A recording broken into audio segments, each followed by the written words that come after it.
पुराने समय की बात है। एक छोटे से गांव में एक राजा रहा करता था। वह बहुत ही न्यायप्रिय और समझदार था।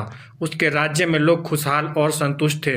राजा के पास एक विश्वास पात्र मंत्री था जो उसकी हर समस्या का समाधान करता था। राजा जब भी किसी मुश्किल में पड़ता, मंत्री हमेशा कहता, महाराज, जो होता है अच्छे के लिए होता है। राजा को उसके इस कथन पर कभी कभी गुस्सा भी आता, लेकिन मंत्री की निष्ठा और बुद्धिमत्ता के कारण उसने कभी भी इस पर आपत्ति नहीं जताई। एक दिन राजा जंगल में शिकार पर निकला। उसके साथ उसके मंत्री और कुछ सैनिक भी थे। शिकार के दौरान राजा ने एक खूंखार जंगली जानवर पर तीर चलाया।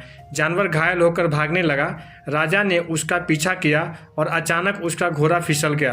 राजा का एक हाथ चट्टान से टकरा गया और उसकी एक उंगली कट गई। राजा बहुत दुखी हुआ और दर्द से कराहने लगा। मंत्री ने उसे सांत्वना दी और हमेशा की तरह कहा, महाराज, जो होता है अच्छे के लिए होता है।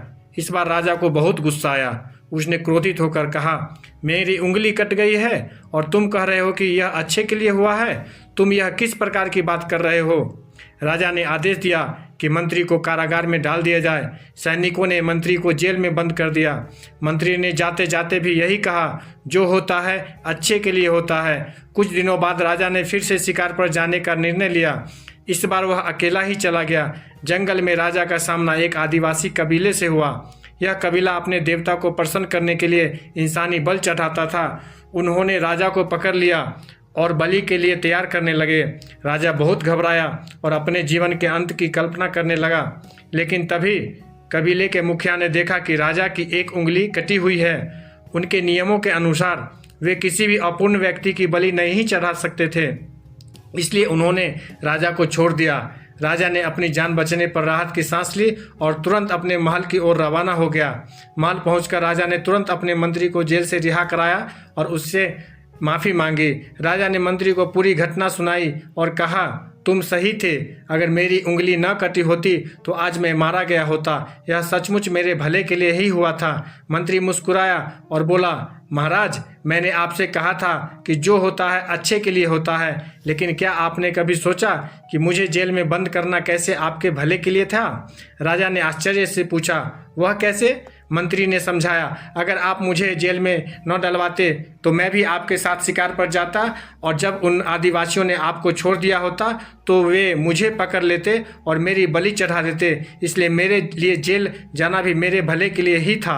राजा ने यह सोच सुनकर गहरे विचार में पड़ गया। उसने महसूस किया कि जो कुछ भी जीवन में होता है वह किसी न किसी कारण से होता है। हमें उस कारण को तुरंत समझना मुश्किल हो सकता है, लेकिन समय के साथ हमें समझ में आ जाता है कि हर घटना के पीछे एक उद्देश्य होता है। यह कहानी हमें सिखाती है कि जीवन में चाहे कितना भी कठिनाई क्यों न हो आ जाए, हमें हमेशा सकारात्मक दृष्टिकोण बनाए रखना चाहिए। कभी कभी जिन परिस्थितियों को हम बुरा मानते हैं वे वास्तव में हमारे लिए एक आशीर्वाद साबित हो सकती है। समय के साथ वे कठिनाइयां हमें एक नए मार्ग पर ले जाती है जो हमें और भी बेहतर बनाती है। इसलिए जब भी जीवन में कठिनाई आए या कुछ अप्रत्याशित घटित हो तो यह याद रखें कि जो होता है अच्छे के लिए होता है। यह विश्वास हमें हर मुश्किल घड़ी में भी मजबूती से खड़ा रहने और आगे बढ़ने की शक्ति देता है। इस कहानी से हमें यह सीख मिलती है कि किसी भी परिस्थिति में हमें सकारात्मक सोच बनाए रखना चाहिए और यह विश्वास रखना चाहिए कि जो कुछ भी होता है वह हमारे भले के लिए होता है।